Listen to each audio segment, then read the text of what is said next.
Hello and welcome to an episode of the Divorce TV show. And I'm a bit cold today in England. It's a proper February day today. And I've got one interview for this particular show because we've got a lot to talk about. And I'm really, really excited to be talking to Tracy, because we're going to be talking about the launch of the UK version of Amicable Divorce Network. So wait to hear about this. This is a whole new way and a new approach for anyone who wants to get divorced and not spend a ridiculous amount of money and time and stress in doing it. So welcome, Tracy. And just to start, before I get sort of into the nitty gritty of how all this works, I wanted to start with, I was listening to you give a talk the other day, and I always say that I made up the concept of divorce strategist and the idea of having a resource hub and for employees and individuals who want to understand dispute resolution and stay out of court. But I know you also made up, I think it was about 3 years ago, wasn't it, the idea of Amicable Divorce Network. So obviously making up things is not only a creative exercise, I think it also can be quite a brave exercise, as I've found. So tell me more about what led you to create the Amicable Divorce Network. Well, I think I saw a need. I am a divorce attorney. I have been an attorney for 20 years. I'm also a mediator, an arbitrator, a parent coordinator, and a guardian ad litem, which is a function of investigating the best interests of the children on behalf of the court that we have here in the United States. And in my practice, I time and time again would get asked by very reasonable clients, can I tell my spouse who you work well with? Because, I would like to have a good divorce. And I found that putting names on a Post-it note wasn't very effective, number one. And number two, I found, both as an attorney and a mediator, that who the other person was hiring for their professional really set the tone for the case. Because if any of the parties are high conflict, you would have a high conflict result. So selfishly, it started out by me wanting to control who I worked with so I could better answer the question for my client, the questions I would get all the time. How long is this going to take? How much is it going to cost? I wanted to be able to predict those answers for my clients and also work with great people on good results. And so first came up with the network. It was very local. We started in Georgia, right outside of Atlanta. And it was just going to be a website where we identified sort of a group of people that worked well together. And it snowballed from there very quickly. It grew quickly outside of Georgia. It grew to be any member of the professional community that helps with divorce cases. It grew to be an out-of-court process, and now it's grown to also have that process hosted on a technology platform. So in just 3 short years, we have just made great strides on what was really just an idea of having like a website of listing friendly people. So basically you gave people the opportunity to rather than guess or hope that the attorneys, lawyers, as we call them here, solicitors, were going to put their family's best interests at heart and keep them out of court in what is actually essentially quite a toxic system. So it's no easy feat. I mean, I'm not suggesting for a minute that solicitors go out of their way to make things nasty, but sometimes it's very difficult to keep things peaceful. So having that collection of professionals who that is at the forefront of their mind. Before I go on to the next question, could you just tell me, how did you find them? How do you work out who is the right kind of lawyer and the other professionals? Because some of them can be quite combative as well, even if they've had a bad divorce themselves, even though they might be offering, say, financial advice. They may have certain biases that aren't very healthy. Certainly, we vet everybody. So we are the only organization in the entire world that vets divorce industry professionals on 3 criteria. And that first one is to be experienced. Everybody must have 5 years of experience, whether you're an attorney, solicitor, mediator, financial professional, insurance broker, whatever it is, we want you to be experienced in your industry. So 5 years of experience. We vet people for being resolution focused and also engaging in fair billing practices. So members either go to our website and they fill out an application, and they have to provide references, they have to provide a resume. We have procedures that we go through to check their licensure, to look at their marketing, and do all sorts of different things to make sure they're a good fit. We ask our membership for their feedback. Have they worked with this person? And that's the first way that people join. The second way is our current members can recommend someone for membership. So they can refer somebody that's a colleague that they've had a great experience with. And then when that happens, that person doesn't have to apply, but we do still vet them for all of the same criteria. But they don't have to go to that extra step of going to our website to apply. So we find people who are a good fit for the network are really attracted to it. They see what we're doing. They want to be on our list. They want to be one of our listed professionals. And so the right people generally really gravitate towards us. And I hate to sound cynical here, but why would solicitors, lawyers, for example, let's take in the UK, want to be part of a network that keeps their clients out of court? Won't they lose money or something? Yeah, you might on these cases, to be honest. You will not make per case as much as you would in a litigated case. We find that professionals generally have gravitated towards family law because they wanted to help people.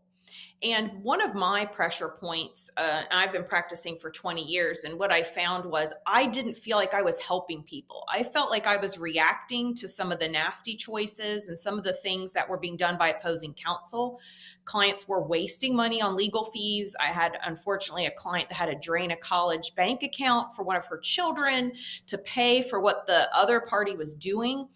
And so what our professionals find is they like professionally working on these cases. They like working with the other professionals. They like helping people and working on solutions. And because these cases don't take your time into the court system, you have more time to do more cases. What I have found personally is because I can really sit down and get to know a case and dive in and give my clients a very personalized result, they really like that. They feel like they really were heard and seen, and they refer other people to the process to me because they had a divorce, but they feel like they had a good divorce. So professionals really like working on these cases because it isn't a high conflict situation of some other professional screaming at you all the time. Maybe you're nicer in the United Kingdom. I think you're known for your manners, but there's just a lot of angry emails, just a lot of the blame game and just high conflict that really is not how a lot of people want to live their life, frankly. And that can really take its toll. So we are streaming live here, so be careful what you say. But I remember you talking about lawyers being found dead at their desks, murder. Tell me more, because it is a stressful thing for the lawyers as well as the client, isn't it? Yeah. I found out just yesterday that a beloved colleague of mine had died of a heart attack, and he was 56 years old. And he had left court. He had been in court all day long. It went into the evening, and it was dark outside. And walking to the parking lot, he had a fatal heart attack. This is not uncommon. People in high stress jobs, whether it's the family law community or not, it takes a toll on your body. If you are in a conflict situation and your cortisol is rising, 30 times a day, every time you get an email from somebody nasty or, whatever it is that's going on, that takes a toll on you. And this is probably a United States problem in regards to gun violence, but I have known several colleagues, and I guess several, just to clarify, 3 or 4 who have been murdered in the 20 years that I've been practicing, and it is related to their job. So they have been shot by the opposing client, generally speaking, because of their representation of the spouse. And so that is just another function of, when people are being really nasty and are really driving up the conflict, how high these emotions get, how high the stress is. And what we try to do is really, work with people on getting them to the finish line in a reasonable way, diffusing those emotions, rerouting them towards mental health solutions, helping out to have a child-focused divorce. And it helps the people and the professionals as well. I mean, a lot of people don't think about the stress on divorce industry professionals. When you take on somebody's emotional burden, you take on their battles. I used to say my anger was for hire. And so, you are hiring your attorney's anger to fight for you. And in this situation, you're now hiring your attorney's resolution focus to help you get to the finish line and to your future, as opposed to just being marinating in that ugliness and conflict and paying for it. Like you paid it, right? It's very expensive to keep marinating in that anger. So. Yeah, and stressful for both parties, and I'm glad you were so lucid on that, because I think people don't think enough about the stress on the actual professionals who are dealing with it. And I did want to just throw it. I've spoken to lawyers who work in collaborative law, for example, or working through mediation as mediators as well. So you're right; they may not make as much money on a case by case basis as if it goes to court and there's litigation. However, it's much quicker, so they can do more cases. So the financial model is not one to be ignored, and certainly any professionals listening to this who are thinking about going down the more amicable route should not think that means they won't be able to pay for their mortgages.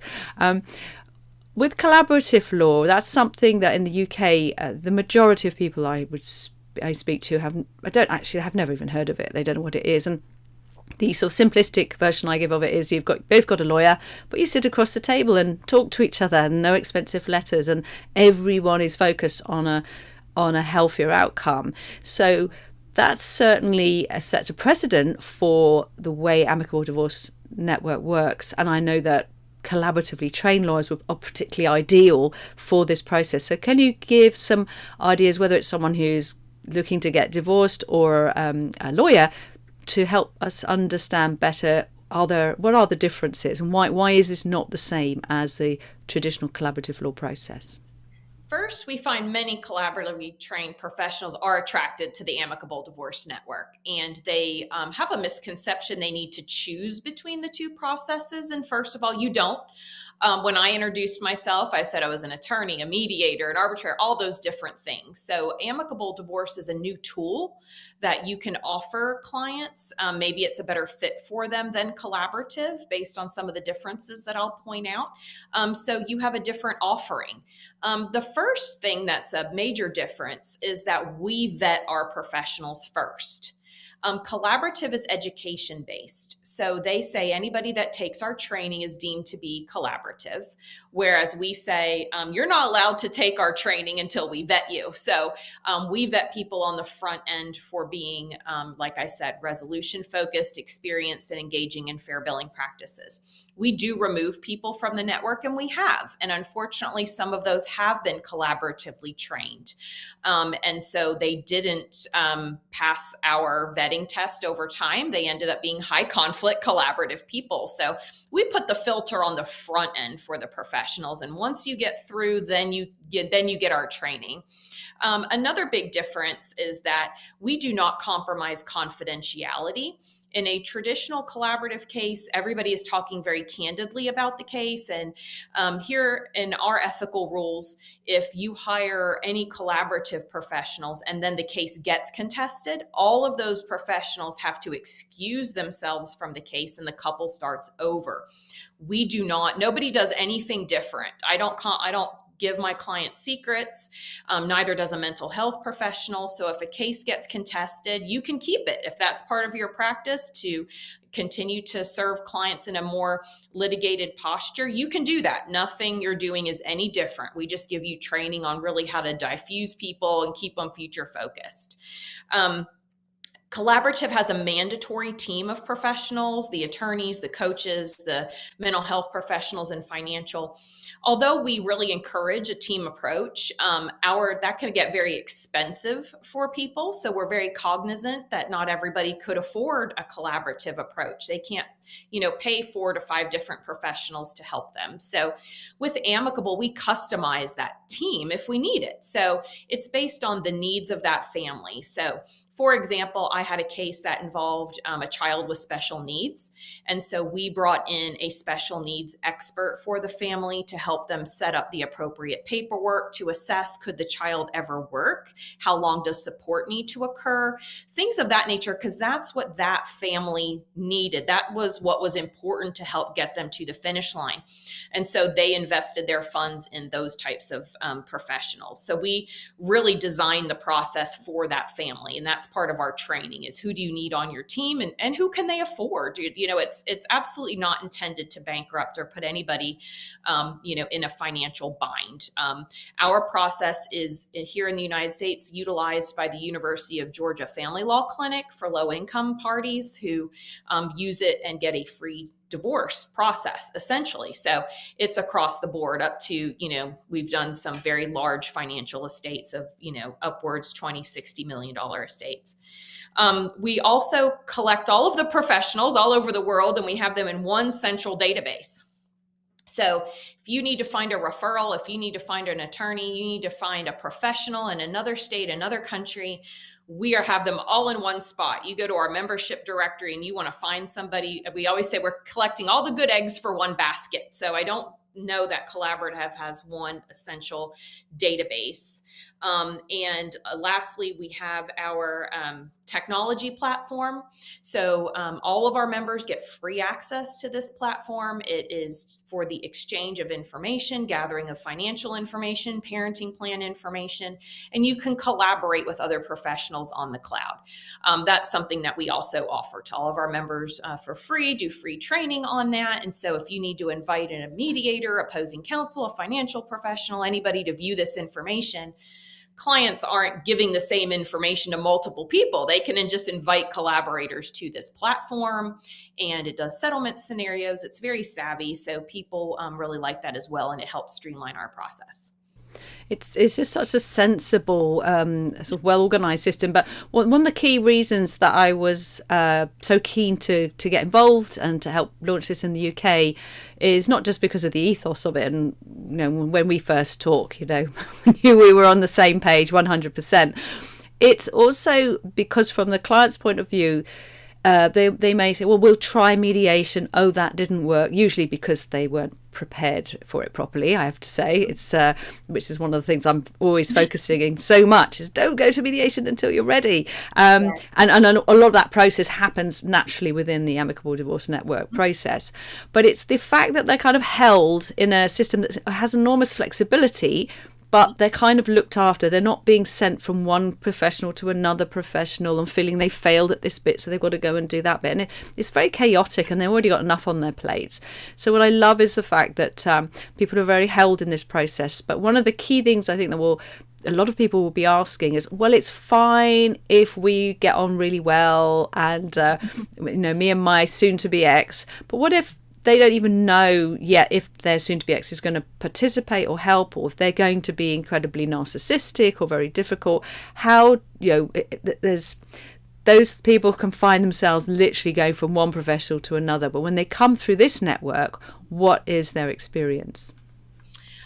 So we have a very high success rate. And so first of all, when we say Amicable Divorce Network, the amicable nature of it is actually the professionals, right? We are vetting the professionals for being reasonable people who are experienced, who can work well with one another, are focused on resolution, and have the skills to help their clients through difficult times. Clients, people going through divorce, are still having the exact same challenges. We are an out-of-court process. You're not airing your dirty laundry in the court system. And so a lot of people attracted to our process do have dirty laundry. They have addiction issues.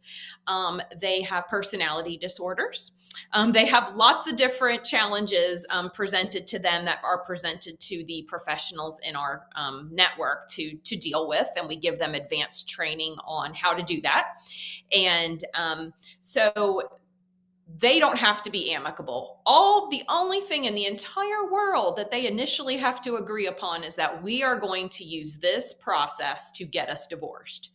And they're essentially agreeing that they value a process that is efficient, to get them away from each other quicker, right? So it's efficient and it's child focused. Usually, no matter how much a couple doesn't get along, if they do have minor children, they would say their number one priority is helping the children, focusing on the children. And that's part of our process as well, as educating clients and professionals on how to do that. So they can hate each other as much as they want. We'll help them with that. So we will help get them to the finish line. So we're amicable so they don't have to be. I love that. And you're a full-time attorney, mediator. You've got some other specialities, haven't you? What are they? Remind me. Oh, yeah. So I'm also an arbitrator, which gives me the authority to make decisions in cases, unlike a mediator who's a neutral working on a resolution. I'm also a parent coordinator, which is a role where I'm essentially like a private arbitrator for high conflict parents to help them resolve disputes of parenting that the court wouldn't have the bandwidth or the interest or the time to handle for people. I'm a stepmother. I'm divorced myself and a dog mom. So, I have lots of things going on, and I get to do a lot of fun events like this, like talk to you and speak at conferences and travel and things of that nature. So, but it must be exhausting to do so much. What drives you to make this thing up 3 years ago, and that's now spreading to different countries? What drives you forwards to keep doing this?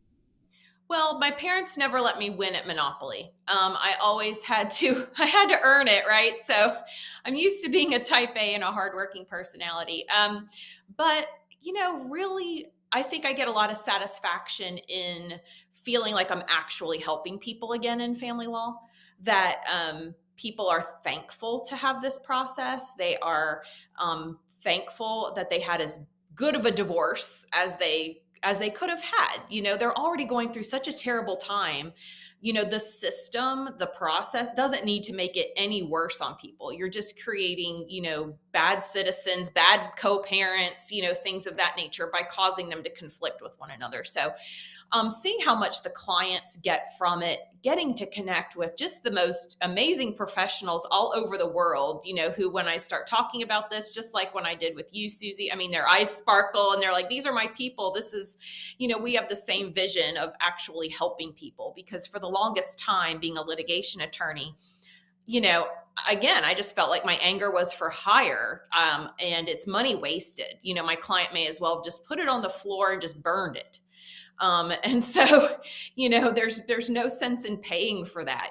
Pay for something, for a resolution, pay for anything that moves you forward, things that are helpful, as opposed to just arguing back and forth and being stuck in that place. And so it's been very gratifying to see the people that we help, and the attorneys and other professionals, so many other professionals I've learned about that are passionate about this too, and helping people. But I'm tired. I'm not surprised. What to finish with, could you give me an idea of a sort of typical client experience? And this is whether they're and beauty is that they could be in the States, they could be in the UK. Yes, there might be certain language that's slightly different, but actually the process is the same, isn't it? It is. It doesn't matter where in the world you're getting a divorce. We just had somebody reach out wanting to be a member in Kenya. It's all the same. There's 3 stages to every single divorce, no matter where you are in the world. And it should be, first is information gathering. Do you have children? Do you have assets? Do you have debts? Get all of that information. And that's where we use our technology platform. Put it all in there. Get every single box checked. Know everything that needs to be resolved in this case. And that's where you were talking about people jumping the gun on mediation. You got to have all the information first. That's number one. Number two is assessing the information. And here's a stage that people want to jump over, but is important. So step two in assessing the information is calculating child support, calculating spousal support, determining new housing. What's your budget? What can you qualify for a mortgage? How do you divide these financial assets that you have, these retirement accounts? What are your choices? Do you need to get a business valuation done to determine, the value of this business or this other asset? So then you're assessing the information. And a lot of people want to cut corners and jump over that, but that really does a disservice to having a meaningful resolution. That's the third stage, is resolving the case. Now, in a contested case, you're going to have a judge resolving it for you. They're going to be I call it a stranger judge. This judge who doesn't know a thing about you, gets to learn about you for a very brief second of time and will forget you quickly, is going to make judgments about what to do with your finances and your children. That's one way to get it resolved. The other is to go through a mediation process. And sometimes it takes more than one session. And that's fine. We always recommend people have one that focuses on finance, one that focuses on kids, if you have minor children, or take tiny bites out of each topic. Break it up so it's not overly stressful.